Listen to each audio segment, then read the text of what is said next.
Hi there everyone, welcome back again to Engineering with Pritam. In this video, we will talk about hole orientation collector in PTC Creo Parametric. So let's see what exactly it is. Okay, so now here you can see we are in our computer screen and let's click here on hole, and now I'm gonna select the hole. Now I'm gonna place this hole on this surface. Now let me quickly provide these two references such that we can locate this hole. Now let's make it through all, and it's up to you actually, you do not need to make it through all.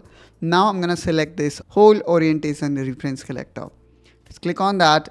Now select any direction, and whenever we choose any direction, you will see that we are basically defining the direction of hole. So in this way guys, you can utilize hole reference collector in PTC Creo Parametric.